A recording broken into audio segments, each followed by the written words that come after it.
noches, agradecerles su presencia. Quisiera, bueno, el tema de hoy es migración en Chile, continuando con los jueves a fondo que han sido sobre temática. Este es particularmente especial para nosotros porque es un libro que sacamos este año que ha tenido mucha repercusión. Migración en Chile, tenemos a uno de los autores, Rodrigo Vergara no está aquí, pero estamos muy agradecidos, y la idea un poco, obviamente, tuvo muchas presentaciones, tuvo muchos eventos, pero bueno, la idea hoy es hablar del tema mucho más en global y mucho más como una idea de divulgación y de posicionamiento político, más allá de, además, nuestro segundo invitado, José Tomás Vicuña, que es sobre sacarán un libro muy pronto con la editorial LOM. Ellos son parte del directorio del Servicio Jesuita para Migrantes. ¿Es correcto el nombre? El Servicio Jesuita para Migrantes, pero soy director nacional. Director nacional, disculpa, presidente del directorio de CEF. Disculpa. Bueno, y por último, para no dejarla sin presentar, Doris Carrasquel, que es una abogada venezolana y es representante de Vocería de Migrantes. Es igual de trabajar en el servicio. Pero en el área de educación, en el programa de sensibilización. En el programa de sensibilización, que como ya estaba equivocado el primero, dice relatora, programa de sensibilización. Entonces, bueno, de nuestra parte agradecerles, y la idea es que se arme un diálogo y después puedan preguntar todo lo que quieran y que sea un diálogo entre ellos también. Damos la palabra a Isabel. Hola, buenas noches. Buenas noches. Bueno, gracias al fondo por la invitación y también, obviamente, por ser la editorial de nuestro libro. Yo, como dijo Rafael, soy una de las editoras del libro junto con Rodrigo Vergara, quien está fuera del país. Y también soy coautora de uno de los capítulos. Les quería contar un poco del libro y de algunos de los temas que están en los capítulos, pero la idea obviamente es que después en la conversación podemos ahondar en varios de los aspectos. El libro que lanzamos hace un mes, sí, mucho más, hace un mes, trata la inmigración en Chile y es principalmente sobre la ola reciente migratoria, y es una aproximación que tiene dos inspiraciones. La primera es una aproximación muy empírica de la inmigración. Si ustedes ven el libro van a ver que está lleno de datos, gráficos y de información bien dura, porque quisimos ponerle o de alguna manera aportar al debate desde esta mirada, considerando de que es un tema en el cual rondan muchos mitos y se construyen muchos mitos, y un poco la idea era aportar con datos públicos o a los que tuvimos acceso de distintas instituciones públicas para decir, más allá de casos positivos o negativos, qué está pasando a nivel global, y un poco informar entonces el diseño, la elaboración y la implementación de políticas públicas en distintas áreas. Y la otra inspiración era, como dice el subtítulo, una mirada multidimensional, porque el libro trata distintos aspectos de la migración, y entonces hay capítulos sobre salud, pobreza, pensiones, empleo o mercado laboral, educación, vivienda, regulación, además de unos capítulos más sociológicos, pero la idea era ver qué pasa en cada área y también cómo conversan. Es decir, preguntarnos si es que lo que vemos o lo que se observa que pasa en salud es similar o no a lo que pasa en pensiones, cuál es el efecto de la vivienda, por ejemplo, en la concentración de escolares en ciertos colegios, o cuál es el efecto del mercado laboral en el tema de pensiones o en pobreza, y hacer esos cruces. Cada capítulo es autocontenido, pero de todas maneras recoge y conversan entre sí.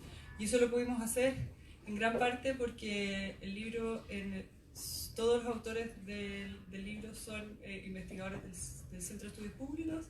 Es la primera vez que hacemos un ejercicio así.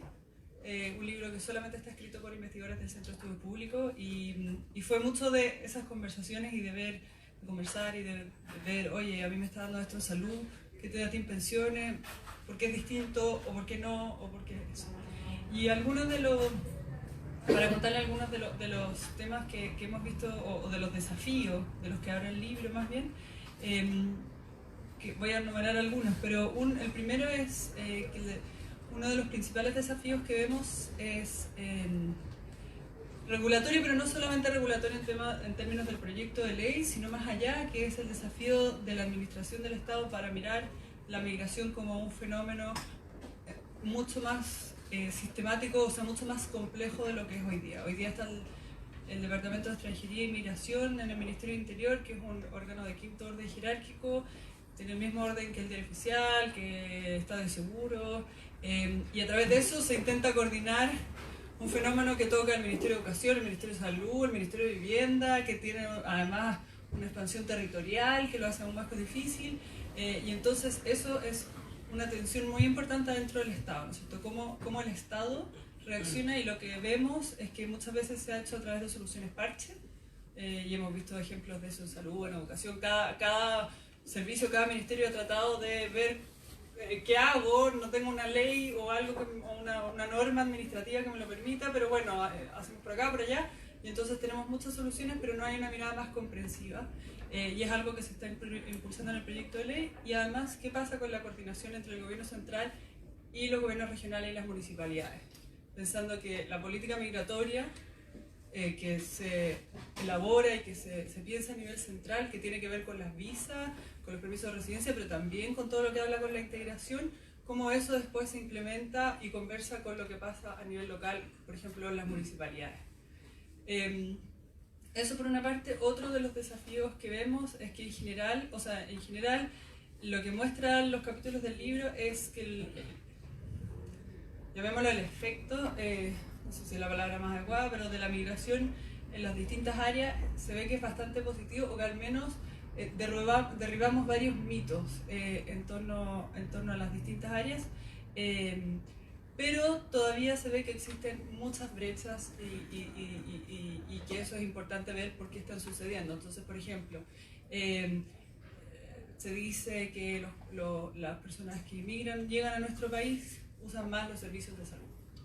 Eso es como algo que uno escucha, que está muchas veces en el discurso político, y lo que muestra el capítulo de salud es que no es así.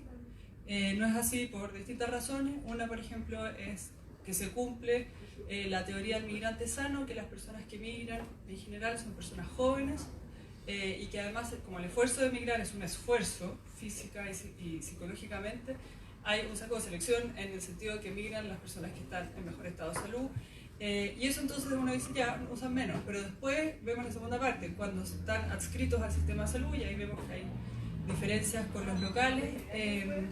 ¿Por qué usan menos el servicio de salud? Y ahí vemos que sí hay temas importantes que tenemos que hacernos cargo. Por ejemplo, hay datos que muestran que usan menos porque no saben cómo se pide una hora en el consultorio. O porque tienen menos capital social. Entonces, si tienen niños, por ejemplo, ¿con quién dejan a los niños en caso de necesitar ir al médico? Entonces, eso, por ejemplo, eso lo vemos que existen estas brechas, ¿no es cierto? Y que es importante pensar qué pasa en el momento de llegada, y también qué pasa un poco después, lo mismo que pasa en pensiones. En pensiones, lo que muestra el capítulo de pensiones es que las personas que migran se afilian, están menos afiliados al sistema de seguridad social que los locales, pero una vez que se afilian, cotizan más. Y ahí uno de los desafíos que vemos a futuro es qué va a pasar cuando varias, no sabemos, personas de las que llegaron a Chile en algún momento quieran volver a su país de origen. ¿Qué va a pasar con esos fondos previsionales? ¿No es cierto? Algo que hoy día está solucionado por convenios con Perú, pero que quizás con otros países de los que hemos visto una inmigración reciente va a ser un tema que hoy día quizás no es tan así, pero que en el futuro sí. Después, otro de los temas que también vemos a futuro es el tema de que, si bien los inmigrantes, en general lo que muestran los datos es que no tienen mayores niveles de pobreza que los locales, es decir, medida por ingresos, y por lo tanto usan menos, que es otro de los mitos, que usan más los subsidios. Lo que muestran los datos es que no usan más los subsidios. Sí vemos que existen carencias importantes en temas de cuando se mide pobreza multidimensional, ¿cierto? Entonces tienen más carencias, por ejemplo, lo que decía antes, en el capital social, en tener redes de contacto, sufren más discriminación, pero también tienen más carencia en temas de vivienda. Y ahí vemos que en general están más concentrados, están más hacinados y tienen viviendas de peor calidad. Y eso es un desafío para la política pública habitacional bien importante. Y eso es interesante porque la vivienda además repercute en otro de los capítulos, que es educación. Y ahí es súper interesante, el libro tiene mapas que va mostrando primero dónde se concentran los inmigrantes, que vemos que están más concentrados que los locales, y eso es algo que pasa aquí, pasa en general en los países de la OECD y a nivel comparado, que es que las personas cuando llegan la primera decisión es dónde vivo probablemente, y dónde vivo significa que llego donde hay alguien que conozco, o que si no conozco por trato o por recomendación, y entonces eso significa que en general hay una agrupación o una concentración por nacionalidad de origen. Pero eso repercute, por ejemplo, en las escuelas a las que acceden los niños. Y lo que vemos ahí es que los niños inmigrantes o niñas inmigrantes acceden a escuelas municipalizadas, con peores promedios CIMSE, con alto índice de vulnerabilidad y que están muy concentrados. Pero cuando vemos el clima escolar, vemos que ese clima escolar es positivo o al menos no es negativo, se mantiene igual. Es decir, la convivencia al interior de los colegios no se ha traducido en mayor bullying, mayor discriminación. Los datos muestran que no, que la convivencia es positiva al interior de la escuela. Y eso es súper importante, porque estoy haciendo como un paneo del libro muy rápido, pero quería dar como algunos quizás, resaltar algunas cosas. Es interesante lo de las escuelas, porque voy a ir a otro de los capítulos, que es que las escuelas es un lugar de interacción social, ¿no es cierto? No solo de los niños y las niñas, sino también de las familias. Es un lugar donde las familias se reúnen y conocen al otro. Y hay un capítulo hacia el final que habla de las actitudes de los chilenos hacia los inmigrantes. Eso está hecho con encuestas del CEP del 2002 y el 2017, y muestra si es que los chilenos hemos cambiado o no nuestras actitudes hacia la inmigración. Y lo que muestra ese capítulo es que sí las hemos cambiado, y las hemos cambiado para una actitud más positiva hacia la migración en esos años, y que aquellas personas que dicen ser más contrarias a la inmigración en general está concentrada en aquellas personas que temen una peor situación económica. Es decir, la situación económica del país va a empeorar y yo tengo una mirada más negativa hacia la inmigración. Probablemente eso está ligado por temores en torno al mercado laboral, a empleo, ese tipo de temores. Pero lo que muestra ese capítulo habla también de la importancia de la interacción cotidiana para la eliminación de prejuicios o de atribuciones culturales. Entonces, hay harta literatura que está recogida en ese capítulo que muestra cómo en otros países se ha fomentado la interacción, por eso me refería a la escuela, ¿no es cierto? Pero también hay otros lugares, espacios públicos, por ejemplo, que muestran que son un lugar de reunión, y entonces yo conozco al otro, del cual la sociología habla, ¿no es cierto?, de que el otro siempre produce miedo porque es desconocido y yo no sé cómo tratarlo y es distinto, así que vamos a hablar más de esto, pero la interacción permite eso. Y el capítulo de mercado laboral lo que muestra es que los inmigrantes, una de las principales razones por las que emigran es trabajar, son las oportunidades laborales, que tienen mejor capacitación o tienen mejores estudios que los locales, y que trabajan más, incluso las mujeres trabajan más horas que las mujeres locales. Y que antes existía un cierto premio en el salario que recibían, y eso ha ido disminuyendo con el tiempo, probablemente porque el número de inmigrantes, si comparamos con los censos 2002-2017, ha aumentado, y con los registros administrativos dicen que estamos del orden de 1.250.000 personas inmigrantes. Y hay un tema en torno al registro administrativo, según mi mañana. Pero lo interesante, yo creo, del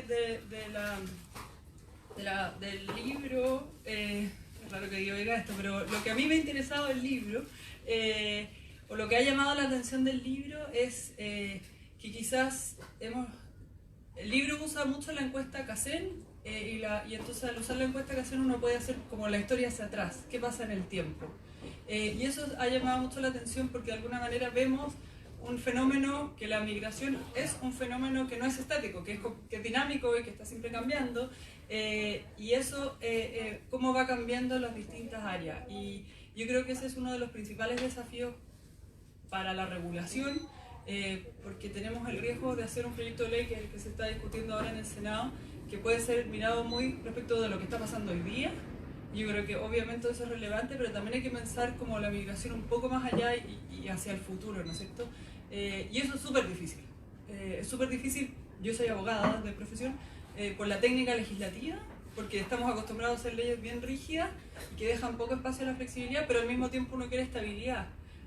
Porque lo que hemos visto en la regulación que tenemos hoy día, el decreto ley del año 75, es muy pobre o sea, es inexistente básicamente en principio, en la protección de los derechos humanos, pero que requiere esta estabilidad para darle como un marco en que todos sepamos, o que exista más o menos una certeza respecto de, por ejemplo, las visas que vamos a tener, los tipos de permiso, y no estos cambios constantes que hemos visto en los últimos años, y eso es independiente del gobierno que esté. Yo creo, en general, el libro muestra que la inmigración es un tema que como país, o sea, que siempre ha existido. El primer capítulo parte en 1824, como la primera regulación de la migración propiamente tal, y que si bien habíamos experimentado olas migratorias, nunca habíamos experimentado una ola migratoria tan fuerte como la que hemos visto en los últimos años, ni siquiera a fines del siglo XIX, principios del XX, cuando el Estado salió activamente a buscar inmigrantes europeos.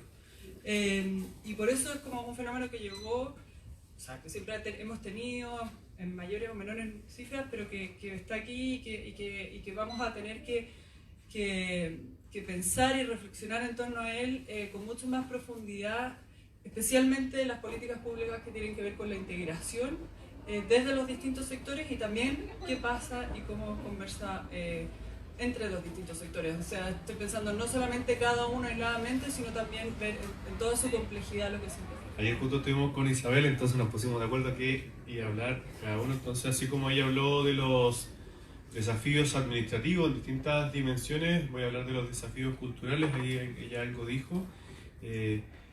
Esto aquí en distintas partes del mundo levanta conflictos, y sobre todo emociones, y es bueno.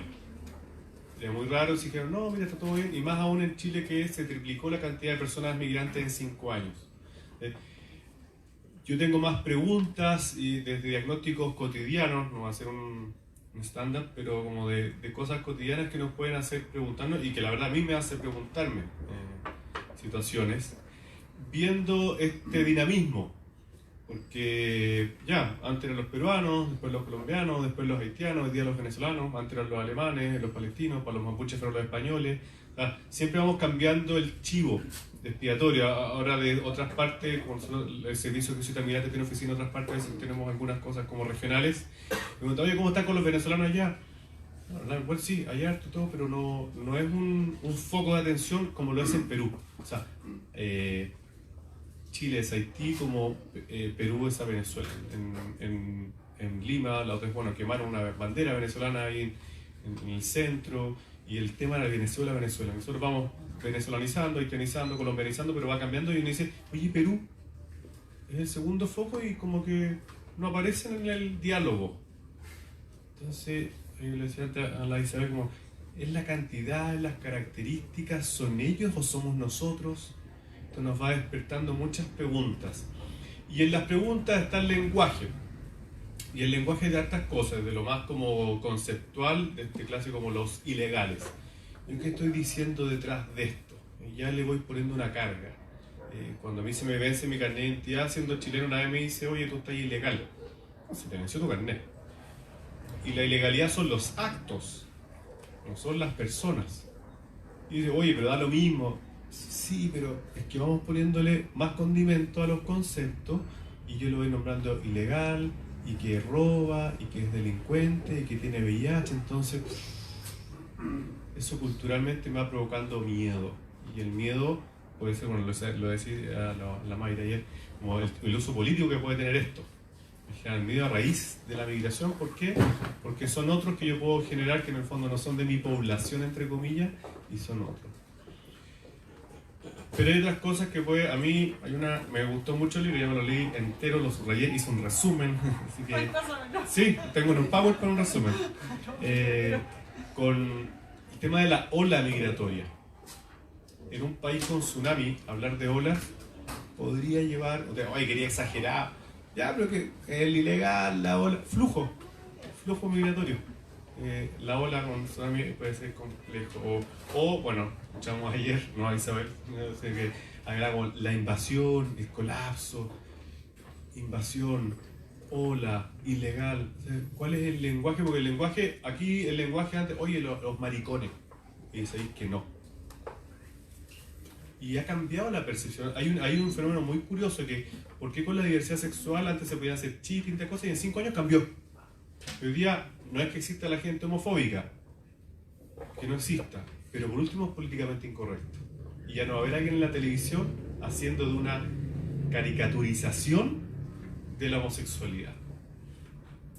Como quizás una vez hubo sobre el programa Kiki Morandé también una caricaturización de una mujer colombiana y se barrió el Consejo Nacional de Televisión.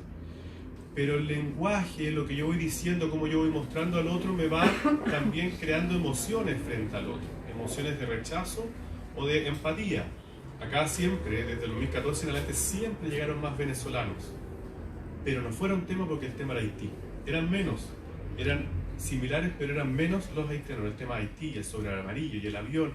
Oye, es que yo voy al aeropuerto y está lleno de haitianos. ¿Has visto el aeropuerto vacío alguna vez? ¿Alguien ha visto el aeropuerto vacío? Nunca. O sea, siempre está lleno el aeropuerto. Uno puede ir a estacionarse o llegar y siempre está lleno. Pero está lleno de negros. Oye, ¿cómo decir negro?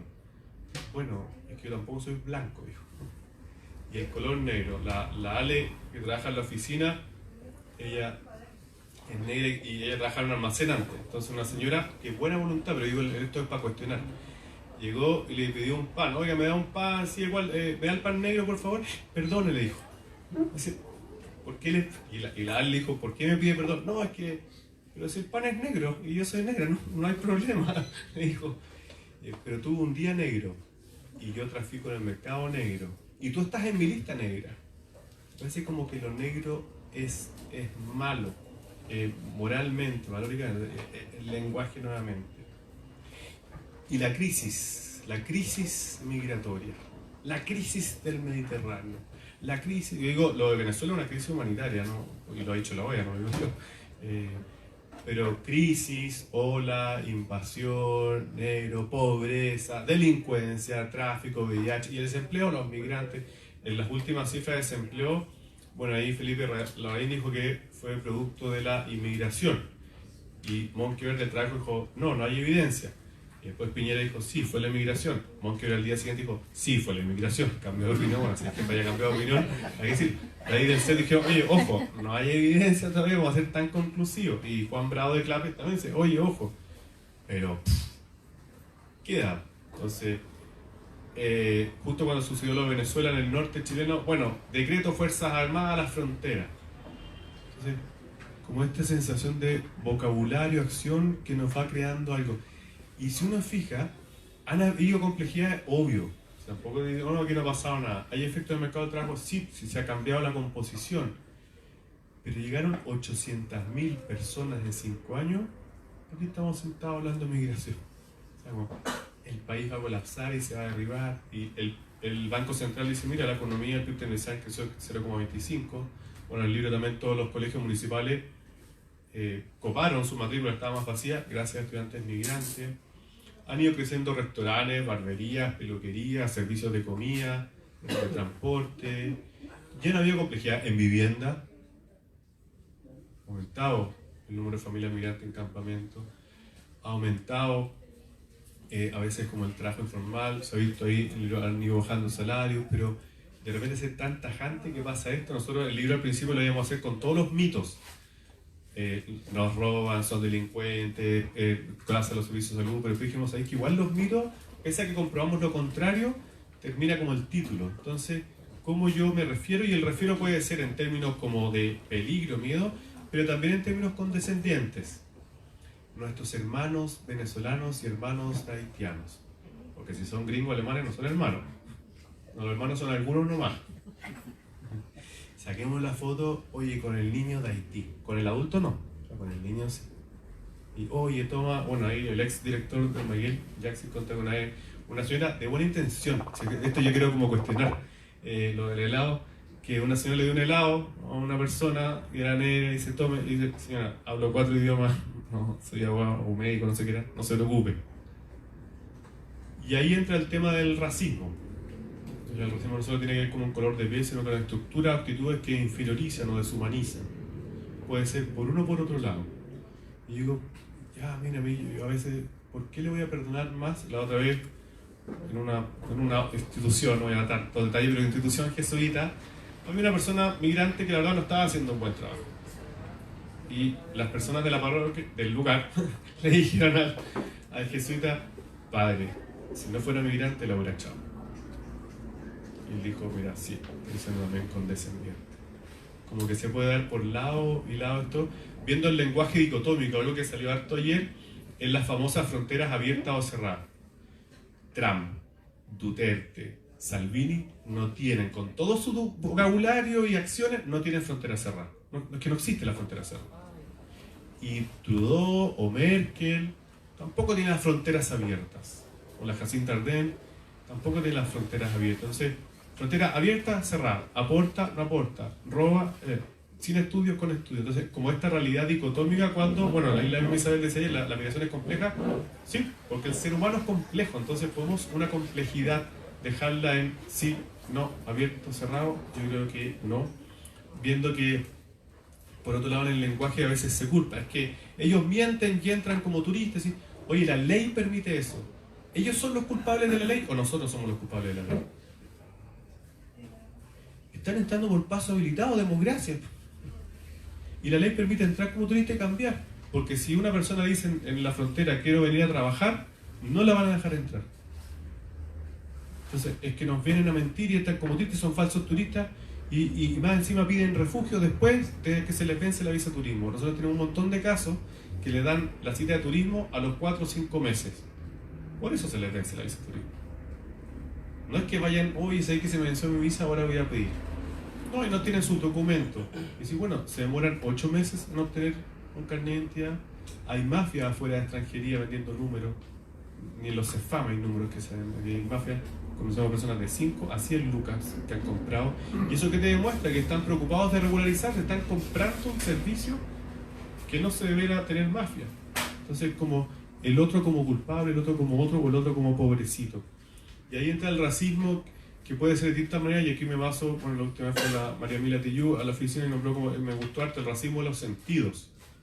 Desde la vista, esta mirada como que podemos tener así, desde el tacto, que algunos podemos abrazar más, otros menos, con distancia, desde la comida, el gusto, en las ferias, voy a algunas partes, otras no. Que me puede gustar o no gustar, pero realmente podemos tener algo ahí. ¿Cómo yo me relaciono? Yo digo, mira, yo soy católico, sacerdote, y digo, sí, creo que somos todos los seres humanos iguales, sí, lo creo. Ya, pero en verdad no lo practico.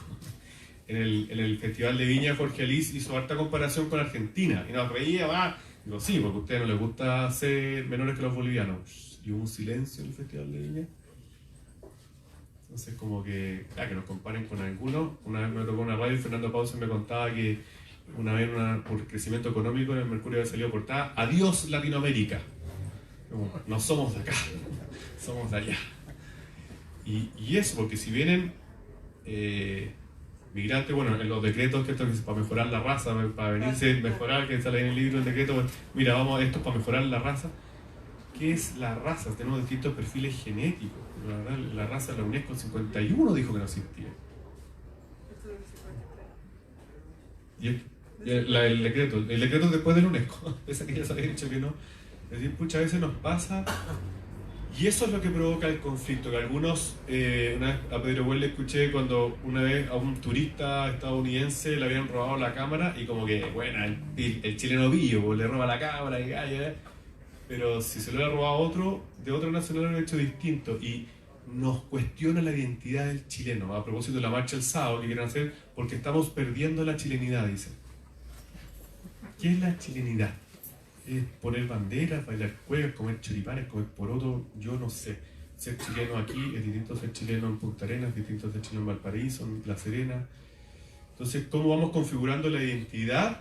Porque nos provoca conflicto. Entonces, tenemos conflicto, hemos tenido una identidad en general que ha sido dicha como de manera homogénea. Los chilenos somos así, y no somos como los mapuches. No somos así. Y ahora vienen personas similares. En Arica, yo vivía allá, apareció la migración con la llegada de colombianos, no con peruanos-bolivianos. Estaba lleno de peruanos y bolivianos. Habían 400 colombianos y estamos llenos de colombianos. Como que otro nos despierta algo porque es el espejo. Por nosotros el espejo nos refleja quiénes somos y es otro que nos refleja quiénes somos, que podemos ser eso que creíamos que somos, que éramos. Creíamos que éramos con Finlandia, con Inglaterra y de repente somos latinoamericanos. Y eso despierta ciertos conflictos. Y ahí una pregunta que yo no tengo la respuesta es, ya, ¿cómo abordar esto? Uno, el contacto. El contacto reduce prejuicio. Bueno, hay una corriente psicológica, la hipótesis de contacto, que justamente muestra eso. Que cuando yo tengo contacto con personas de ese país o de alguna dimensión, cualquiera sea, me reduce. Oye, a mí de repente me dice, oye, qué choro, y no conocía a los curas como tú. Ya sé miles de curas. O los hombres, bueno, los hombres somos distintos. Porque de repente podemos decir, los haitianos son así, los venezolanos son así, pero nunca decimos los chilenos son así, o sea, es muy difícil. Entonces, ¿cómo ese contacto me da nombres en vez de nacionalidades? Me da historia y me puede caer bien o mal, me da lo mismo, pero me puede caer bien o mal. Y ahí cuando uno deja de ser migrante, es por la nacionalidad, es porque habla el idioma, es porque se puso la polera de Chile, es porque no usa un servicio público, es porque tiene plata, es por la religión, porque de repente uno puede decir acá, oye, fue el local de los venezolanos, pero si vamos a otro, no decimos, no vamos al local de los chilenos, vamos al local del nombre. Y de repente decir, oye, ¿cuándo dejan de ser el local de los venezolanos, el local de los colombianos, hablando del país que sea? Y esto es algo que nos pasa a nosotros. Entonces, ¿cómo desmigratizar para humanizar o horizontalizar? Y ahí es donde se aparece el racismo, decir, mira, hay estructura. Y yo creo que un paso, pero que es muy mínimo, son las fiestas. Que oye, hagamos la fiesta con las comidas. Que ahí tienen que ir chilenos o chilenas, no puede ser stand de puro extranjero, tienen que estar chilenos. Pero ahí también nos deja como en algo, oye, tú bailas así. Nosotros siempre contamos la historia de una niña que estaba hasta acá de bailar la pollera colorada. Me decía, oye, donde voy me hacen bailar la pollera colorada, que es un baile típico de Colombia. Y no me gusta bailar la pollera colorada. No, es que tú eres colombiano, tienes que bailar esto porque los colombianos hacen esto. Y los chilenos bailan cueca y los brasileños bailan samba y les gusta el fútbol. Oye, déjame mostrarme un poquito más. Y yo creo que eso sin duda ayuda y es una buena experiencia porque nadie se queja de las comidas extranjeras. Nos quejamos de los migrantes, pero no de las comidas. No del suspiro limeño, de la arepa, de la cachaza, lo que sea. Nos quejamos como las personas. Entonces, ahí el contacto ayuda, pero es parte de, porque es un contacto mucho de intercambio. Yo me doy, tú me das, beneficio. ¿Cómo podemos escuchar la historia? Y ahí quizás doy el paso a Dori, y con Dori vamos por muchas partes, dando los contextos, números, etcétera, y después la experiencia, porque ahí aparece la persona. Y ese es un gran desafío, y más que decir lo que otros tienen que hacer, yo la verdad creo que la receta es ¿qué me pasa a mí? ¿Y cómo yo miro esto? ¿Qué cosas tengo de vocabulario? ¿Qué cosas tengo de acciones? ¿Cómo miro? ¿Cómo toco? ¿Cómo gusto? ¿Qué me ha cuestionado? ¿Qué me produce conflicto? Nosotros una vez estuvimos alojando a unas personas de Haití y me tenían hasta acá. O sea, están grabando haitianos, algo más, decía. Y bien, pues. Ya, pero era ese grupo.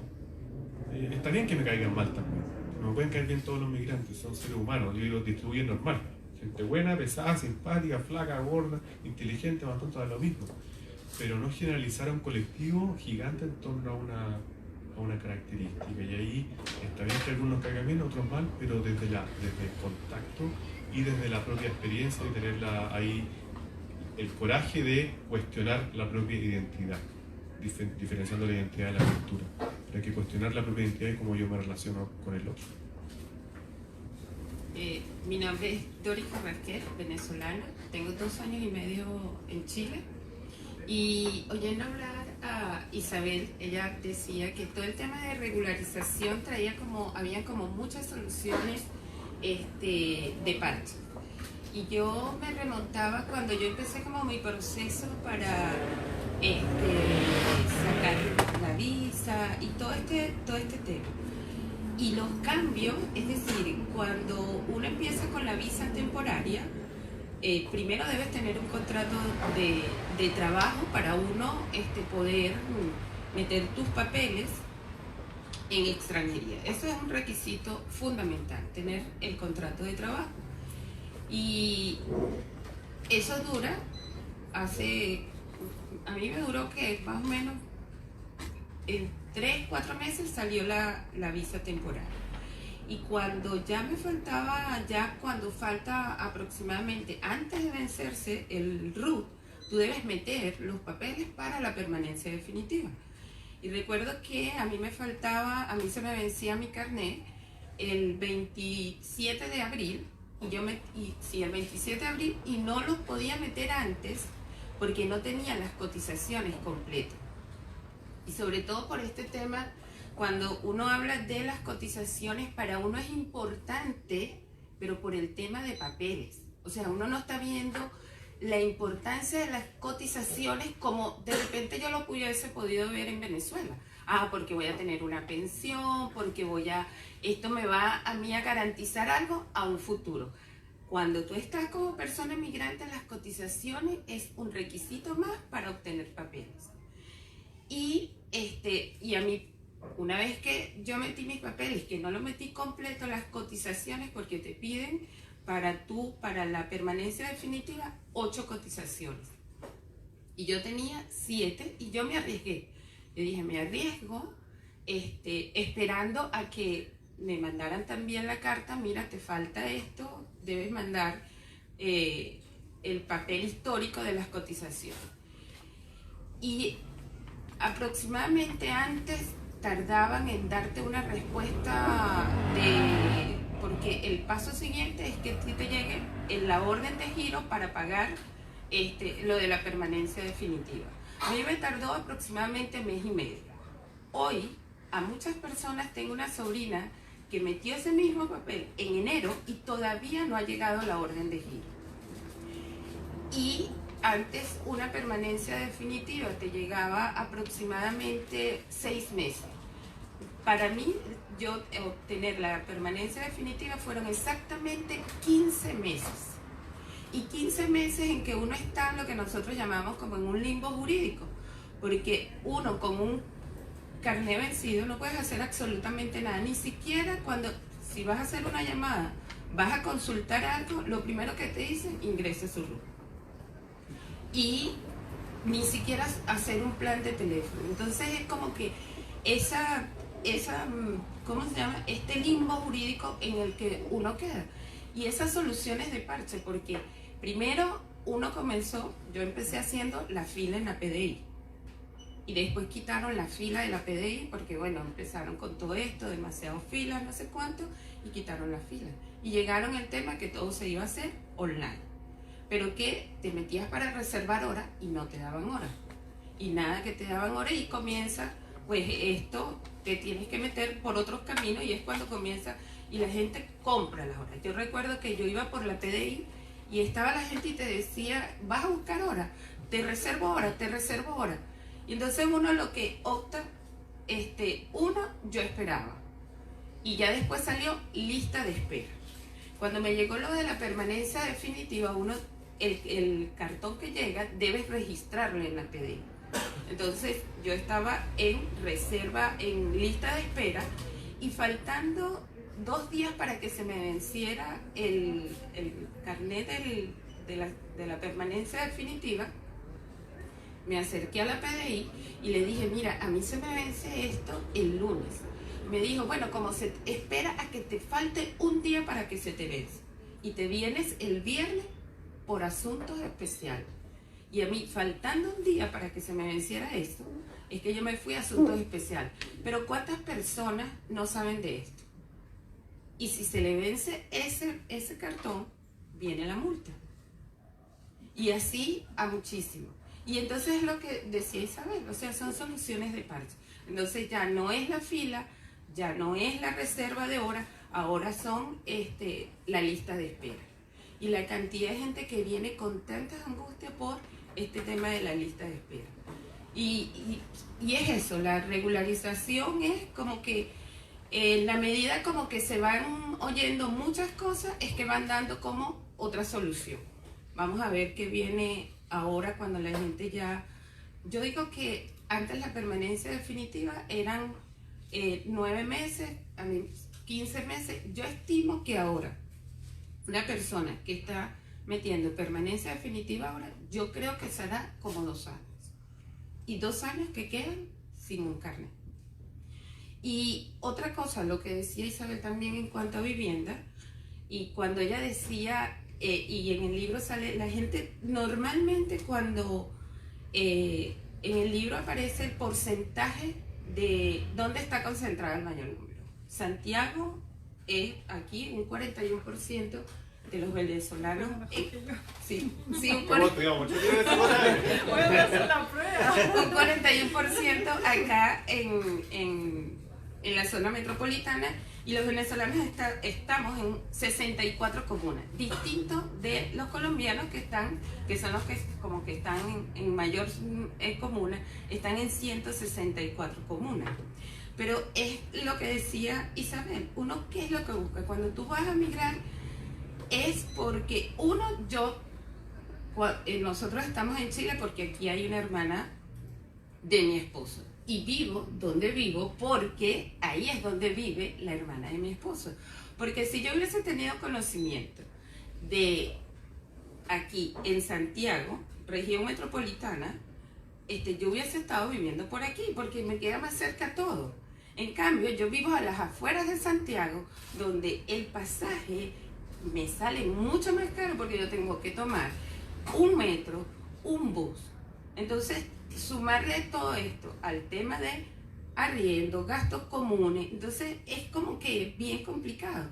Y por eso uno ve que aquí, en tantos edificios, apartamentos de 32 metros con 7 y 8 personas.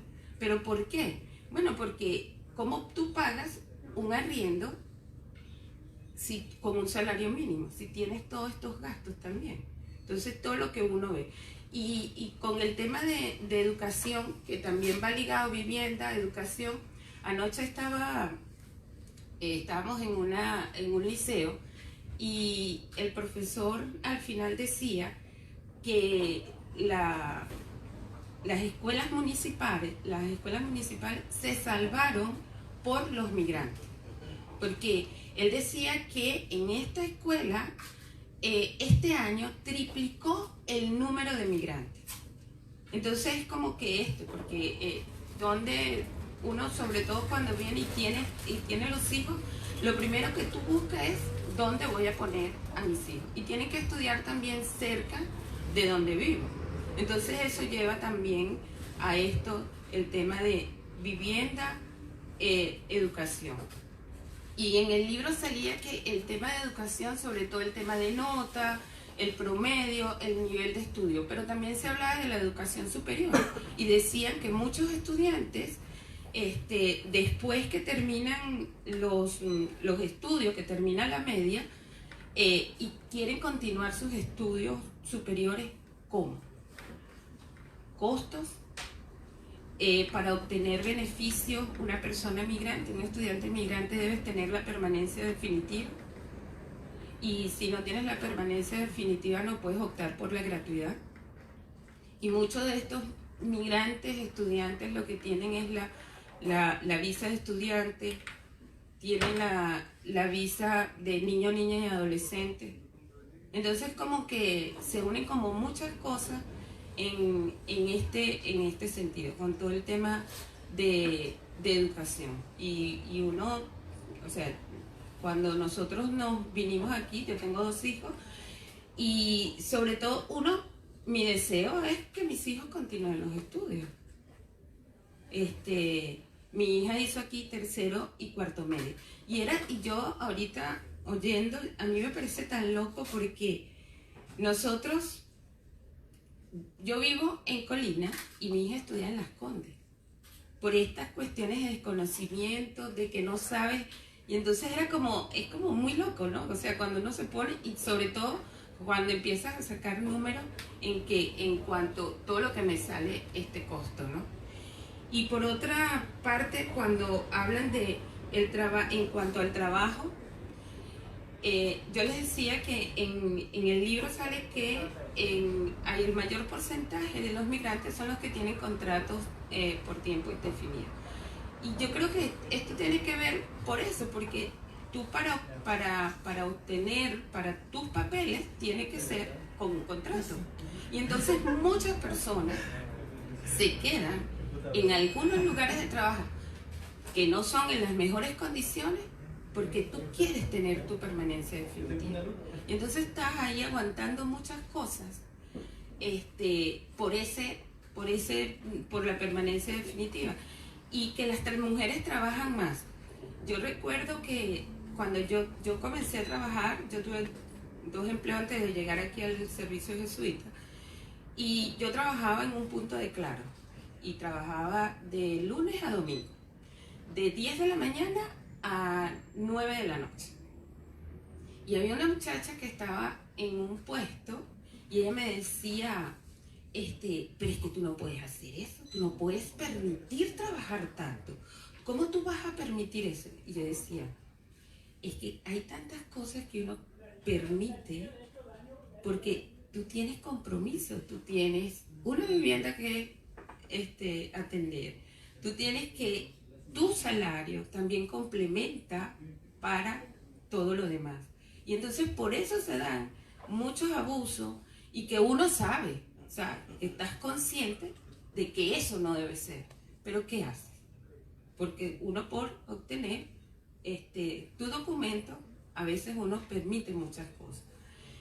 Y eso por otra parte. Y con el tema de las previsiones, en estos días estuve en una charla de previsiones y hay contratos, hay convenios con otros países y preguntaba, por ejemplo, en estos países donde no hay convenio y nos ponían, y hay como unos requisitos. Uno de los requisitos era que el ser extranjero, el que debes tener tu título de técnico o profesional, ¿sí? Apostillado, técnico profesional. Eso, si no soy técnico profesional, no puedo optar por este beneficio y debo estar afiliado. Y además que en mi contrato de trabajo yo debo indicar que coloquen que manifiesto la voluntad de mantener esta afiliación.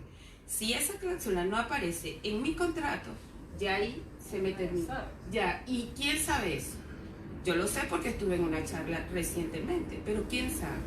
¿Y cuánta gente quisiera poder optar a esto?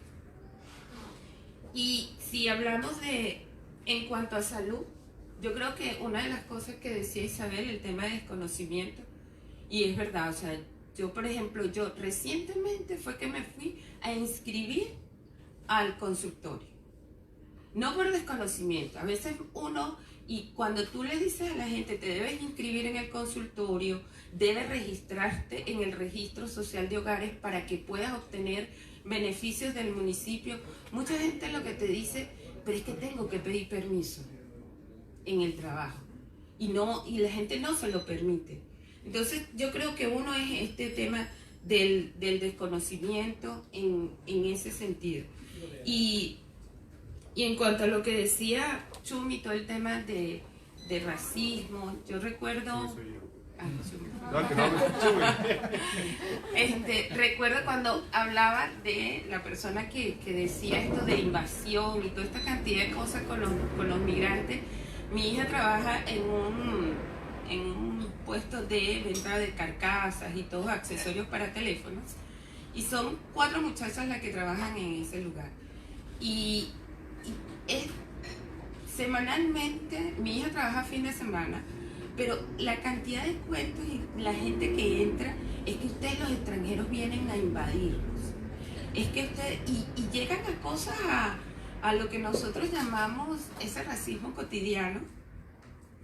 Y en una oportunidad ellas estaban y una persona fue a hacer un cambio y la persona, ellas le dijeron que los cambios se hacían de lunes a viernes, y la persona, bravísima, que cómo iban a aceptar eso. O sea, cuando ella se va, las muchachas le dicen hasta luego, a la orden, y la persona se devuelve y agarró un parlante y se los lanzó.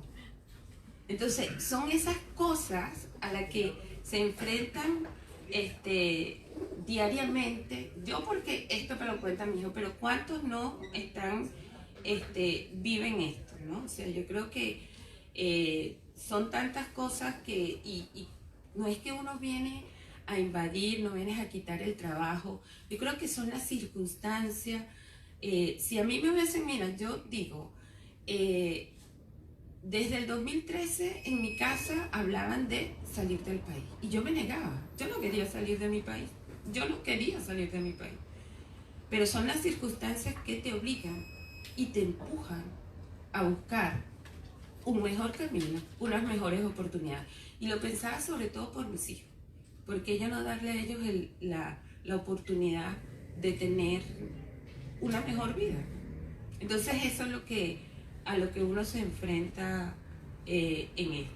Y yo creo que sí, yo creo que con todo lo que nosotros, desde el servicio, nosotros también hacemos charlas y todo esto, eso es lo que buscamos un poco que hacer de Chile, eso, una sociedad acogida.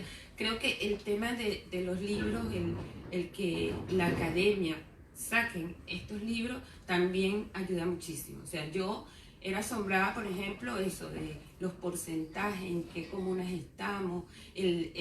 Por ejemplo, yo he visto mucho como que qué cantidad en San Miguel el 2%, pero en el libro sale tan gráfico que eso es importante, que son herramientas que no solamente van a servir para muchas personas que hacen estudios, sino yo creo que también a nosotros como personas migrantes, que nos permite, que nos sirven de herramienta para tener acceso a nuestros derechos, y que eso va derribando muchos mitos.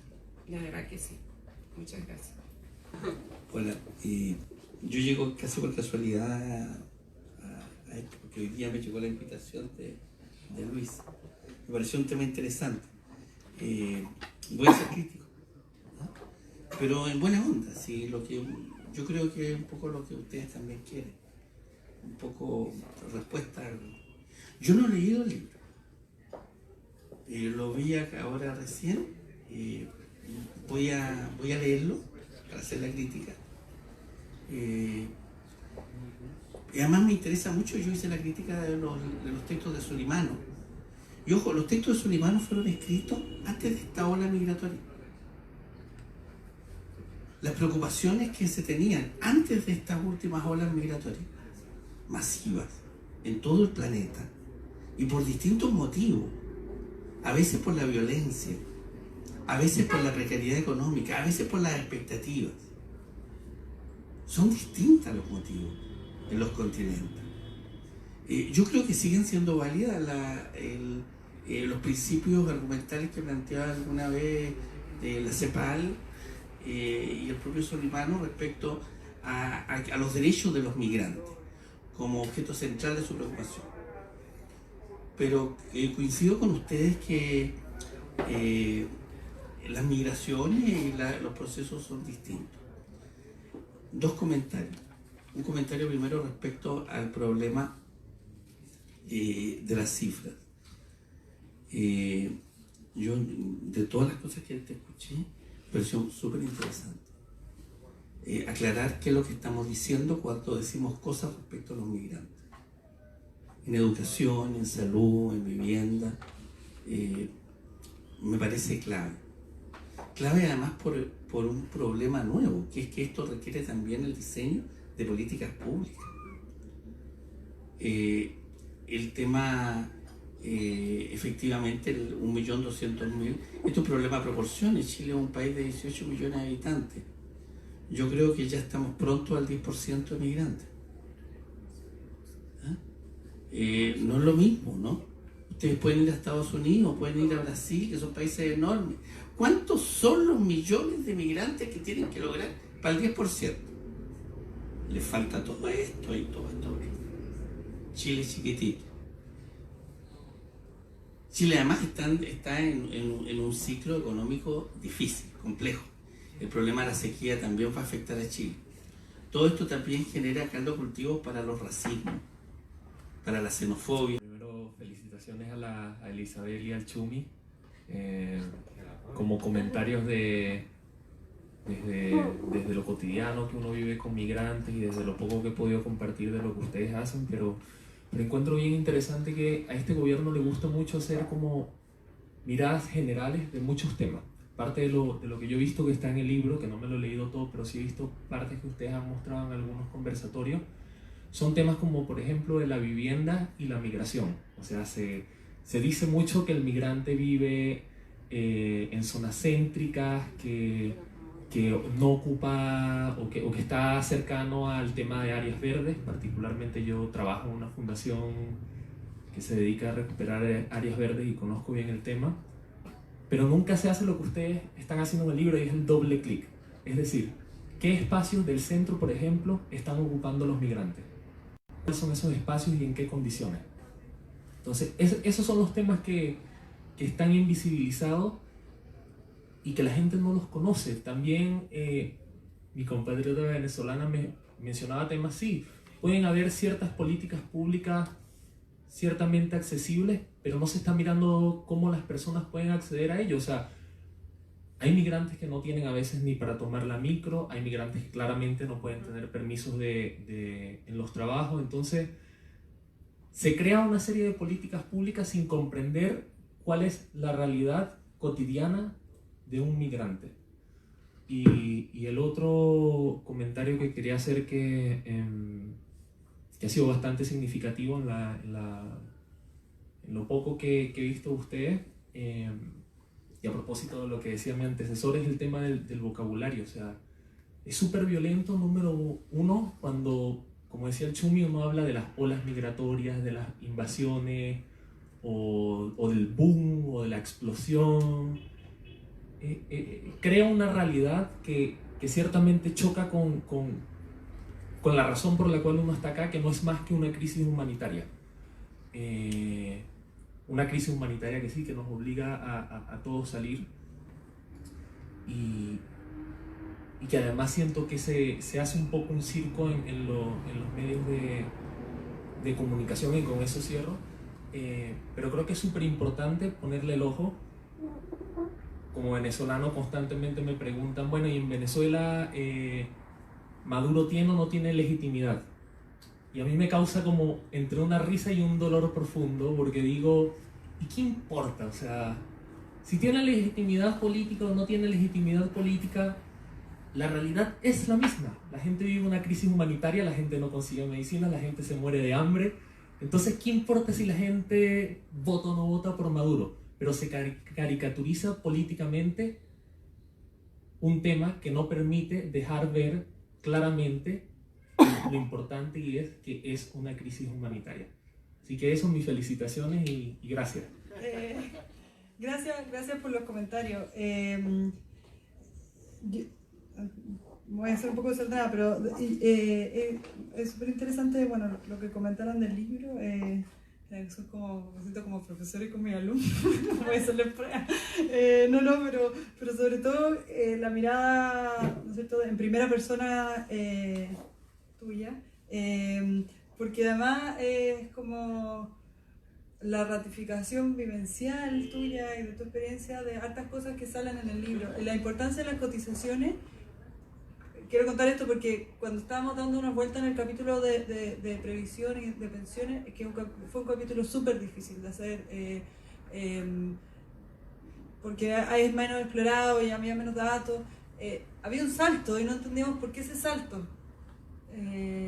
Y el salto es por lo que tú exactamente dices, que es porque al ingresar los papeles te piden. Pero claro, cuando uno lo mira en el modelo, en los datos, al correr los datos, es como, ¿qué pasa acá? Entonces es súper interesante en el fondo que eso mismo que tú viste, nosotros, bueno, desde la mirada de la academia, nos aparecía, ¿no es cierto? Y hay varias cosas de las que tú mencionas. Sobre la cifra del 10%, si es mucho, no es mucho, justamente ayer estuvimos en un seminario en que salió este tema y el promedio SD de migración es 10%, eso esconde una heterogeneidad gigante, obviamente en países como Canadá, no tiene nada que ver con otras realidades, Australia, pero la pregunta que le dábamos vuelta ayer era si hay una cifra sobre la cual empiecen a surgir, por ejemplo, partidos políticos que tengan como plataforma la antimigración. Si eso está correlacionado con llegar al 10%, 15%, 8%, o si eso tiene que ver más con un crecimiento que puede darse en un año más rápido o que empiece a ser mucho más heterogénea la migración, como decía acá Chumi, te voy a decir, ya que te dicen así, a la que estaban acostumbrados, no sé, a hablar de la migración peruana que hoy día nosotros los locales chilenos no la vemos. Entonces, y ayer en el seminario hablamos que más que probablemente el porcentaje tiene que ver con azuzar el miedo al otro, ¿no es cierto?, al desconocido. Y después me dieron un dato en el seminario ayer que a partir del Brexit y toda la campaña más nacionalista que tenía que ver con el Brexit, se hizo un estudio y que el Brexit había ganado la opción a favor del Brexit en aquellos municipios, no donde había más porcentaje de inmigrantes, pero sí donde había habido un crecimiento mayor en pocos años. O sea, no tenía que necesariamente ver con cuánta migración había. Sobre la mirada más universal, estoy totalmente de acuerdo. Nosotros no incorporamos eso, el libro, la mirada es bien hacia la realidad chilena, pero sí, en general en todos los capítulos se trató de ver si la experiencia comparada, lo que la literatura recoge desde distintas áreas, pasa también en Chile o no. Y hay veces que sí y hay veces que no, y además nosotros tenemos un valor estadístico, que por ejemplo el tema de convivencia al interior de la escuela es algo que tenemos porque se hacen mediciones en Chile que no se hacen en otros países. Y ese ejercicio es súper valioso. Sobre el tema de los médicos, bueno, también está en el libro. Y sobre el doble clic y sobre la diferencia que se vive entre los migrantes. Yo creo que este libro debiera, bueno, eso ya escapa a lo que yo puedo hacer, ¿no es cierto? Debería ir con otro libro que son como estudios cualitativos en torno a la migración. Y que las mismas áreas fueran acompañadas de estudios cualitativos, y eso sería súper interesante. Yo creo que en el libro lo que más podemos llegar a hacer, por el enfoque empírico, es mostrar las diferencias entre nacionalidades. Es algo que se ve súper bien, y me alegro que lo mencionaste porque es una de mis partes favoritas del libro, en los temas de, por ejemplo, la concentración territorial, en que podemos distinguir por nacionalidades. El capítulo de pobreza también muestra, si uno mira la pobreza multidimensional por inmigrantes, pero si esa calidad de inmigrantes se distingue entre europeos y latinoamericanos, y si después los latinoamericanos distinguimos entre el país de origen, son distintas las carencias.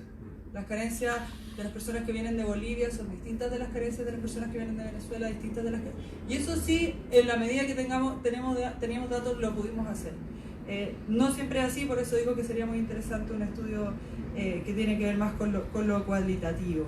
Y hay un tema ahí que nosotros en mi capítulo hicimos una consulta de transparencia a municipios que tienen alta concentración de migración, y les preguntamos por era una pregunta estándar, y una de las preguntas es cómo es su relación con organizaciones de la sociedad civil de migrantes, y porque es un tema que la OECD ha hablado mucho, y en general nos salió que no todas tienen, y las que tienen lo reportan más bien como un contacto esporádico, o no hay nada formalizado en torno a eso, salvo algunas excepciones, ¿no es cierto? Pero es como, sí, yo trabajo con algunas organizaciones de migrantes, pero a veces sí, a veces no, más allá de la organización de un evento en particular, sino era un trabajo más de, oye, ¿cómo hacemos que esta información la transmitamos mejor, justamente para evitar mucho de lo que tú contaste? Y sobre el vocabulario, yo estoy totalmente de acuerdo, tengo una diferencia absoluta en la concepción de hola. A mi flujo, además lo asocio, al flujo menstrual, así que es una manera muy masculina de ponerlo, déjenme decirle. Y aquí se notan todos los sesgos que uno tiene, que todos tenemos. Y ahí nos preocupamos harto en el libro, por ejemplo, el libro se usa la palabra locales y no chilenos. Sí. Y era porque en el fondo nos empezamos a decir, oye, hay personas que están nacionalizadas, que lo que hablábamos ayer, ¿no es cierto? Siempre la palabra locales. Y cuando se usa el término asimilación, es solamente en el capítulo de asimilación económica, que es un concepto económico. Entonces fue súper difícil el lenguaje, porque estamos hablando en este libro de personas que vienen de disciplinas muy distintas. Entonces, la integración económica no es lo mismo que la asimilación económica. Y nos demoramos mucho rato en ponernos de acuerdo entre economistas, abogados, sociólogos, filósofos, de cuál era el término a utilizar. Es súper difícil, porque los sesgos que cada uno tiene desde su género, desde su profesión, transmiten muchas cosas. Entonces, es mucho más que el concepto que yo uso en cuanto a inmigrante o no, sino también desde la profesión en la que uno viene. Es súper, súper difícil. Yo creo que es un desafío que tenemos en este tema y en muchos otros temas. Ya, pues pensemos un término nuevo. ¡Ya, pues! Genial. Entonces, estos locheros, el lenguaje fue cambiando. Algo que, no sé lo que dijiste, pero no lo dije y yo cada vez lo trato de decir más. Hay que empatizar con los locales que rechazan la migración. No son unos tontos, malos, desubicados. ¿Qué les pasa? Porque yo creo que esto no es una cuestión entre buenos y malos. Son personas que ya vivían una vida muy precaria y que hoy día la ven más precaria aún. Entonces, ¿cómo yo empatizo con la persona que viene de afuera, que está pasándolo muy mal y aquí ve una oportunidad? Pero también la persona que estaba acá o que está acá y que ve. Nosotros ya nos hemos topado, yo mismo he escuchado a varias personas migrantes diciendo, no, ya no más migrantes. Y también con los del mismo país. O sea, si yo fuera chileno, no, que los chilenos que están llegando ahora no son como los de antes. Eso, pero es impresionante como ya cada vez por lo menos lo escucho más. Y hay un desafío en lo regional, pero también como lo más local, lo más territorial. Nosotros en el servicio de ciudad estamos con bastante mirada más territorial. Tenemos, por ejemplo, en la estación central un local de atención y van personas chilenas. Y dijimos, las tenemos que atender, para términos jurídicos. Porque no puede ser que atendamos solo a los migrantes, atendemos a personas. Y como lo territorial, ahí tiene que ir el concepto de contacto y la atención para los territorios, viendo que en Chile en general tenemos políticas públicas para personas. Entonces el territorio de la Araucanía y vivir acá en La Pintana no es lo mismo que vivir en Vitacura. Los territorios son clave, como tenemos políticas más territoriales, y el territorial, la nacionalidad es un detalle. Pero también lo regional. El martes con mucho orgullo recibimos la medalla Winnipeg y estaba ahí la ministra de Justicia de España, el ministro de Relaciones Exteriores de Chile y la ministra de las Culturas de Chile. No estaba el Ministerio del Interior. Pero yo creo que no fue invitado. ¿Le hicieron llegar la invitación? Porque yo trabajo ahí en la oficina de partido. Sí, no, es que no, yo creo que no. Porque esto es visto como algo de relaciones exteriores, de justicia, de cultura. ¿Por qué lo vemos como algo de seguridad siempre? Y esto es, hay que cuidar nuestras fronteras. No estoy diciendo que no tiene que haber policía en las fronteras, que eso es caricatura y nunca lo hemos dicho. Las fronteras existen y deben haber requisitos para entrar. Pero nosotros sacamos los cálculos, hay el doble de probabilidad de ser chileno estar en la cárcel que de ser migrante estar en la cárcel. Digo yo, hay que cuidarnos de los chilenos porque los chilenos son todos delincuentes. No tiene sentido. Pero hay el doble de probabilidad de ser chileno estar en la cárcel. Entonces, si abordáramos esto, y yo creo que una forma de sensibilización sin duda es la cultura. Nosotros para el Día del Niño sacamos un video con niños, con niñas, nadie nos dijo nada. Los afectos, lo audiovisual, la cultura, las artes, eso nos ayuda mucho, y el tiempo, a propósito de lo de Perú. Oye, los peruanos que estamos llenos, ahí están trabajando, tienen todos lugares, vamos felices de comer y hacer distintas cosas, a bailar, y somos compañeros de trabajo, y no es un tema. Esto es paciencia también, pero hay que abordarlo a nivel local, territorial, pero también regional. La situación en Venezuela va a seguir, la gente va a seguir saliendo. Y acá, primero Perú puso una visa, después Chile otra, después Ecuador otra, vamos con los de no sabemos qué hace Bolsonaro, y ahora no sabemos qué va a pasar con Argentina, tanto con argentinos que puedan salir como migrantes que estén en Argentina. Tenemos que ver los asuntos regionales, pero estamos en un continente que es muy difícil dialogar regionalmente. Así como antes Bolsonaro al mejor amigo le tenía una torta, hoy día nos está poniendo en posiciones bien incómodas. Entonces, bueno, ¿cómo generamos ese diálogo? No lo sé, pero hay un desafío. Y es muy necesario, pero es muy difícil hacer doble clic en época de hashtags. Porque yo me quedo con el titular. Y esta es una cuestión que despierta muchos afectos, y acá hay que gastar mucho tiempo leyendo. Como 2 semanas leerlo todo entre medio de todo. Sí. Entonces, ¿cómo hacer eso? Es muy difícil. Y respecto como a la vivienda, la María Antonieta Urquieta de la Chile tiene un buen estudio para personas migrantes en Santiago, cómo los migrantes, generalizando y polarizando, escogieron la ciudad y los chilenos escogieron la vivienda. Entonces yo escojo la ciudad, eje Alameda, y hay cordones, y esos cordones no son solo, eso me olvidó decir también, no son solo de nacionalidades, también son de origen. Entonces, los de la costa de Lima se suelen venir para acá, los del sur del Perú se suelen venir para el norte. No hay que ver solo un país, sino que también hay que hacer doble clic y de dónde vienen, de qué parte. Y los del Valle del Cauca, Colombia, vienen de acá, y los de Puerto Príncipe, Haití, vienen de acá, y los de otro lugar para acá. Esta tensión de ciudad-vivienda, porque la persona chilena también, o local, puede llevar más tiempo, ya voy por la vivienda, por mi vivienda yo sacrifico salir de la ciudad. Pero acá siento hay un cordón muy grande. Y con todas estas cifras, lo que dijiste no me acuerdo, pero a mí me gusta mucho y por eso yo digo, de las mejores decisiones que he tomado en el SJM es pedirle a la Dori, como ir contando la experiencia, y dije, ¿sabéis que esto lo tenemos que hacer? Porque ya antes hacía otra cosa. Porque el Papa Francisco tiene una frase que dice, esta crisis que la podemos medir en cifras, la queremos medir por nombres, por familias, por personas. Son necesarios, nos vamos a sacar un libro con muchos gráficos, todo, la portada de hecho queremos hacer un rostro mezclado. Tenemos que ponerle rostro a esto y hacer esa tensión necesaria entre cifras y personas. No, yo creo que yo iba a terminar era justamente con eso, que yo creo que las cifras, los gráficos son a las personas.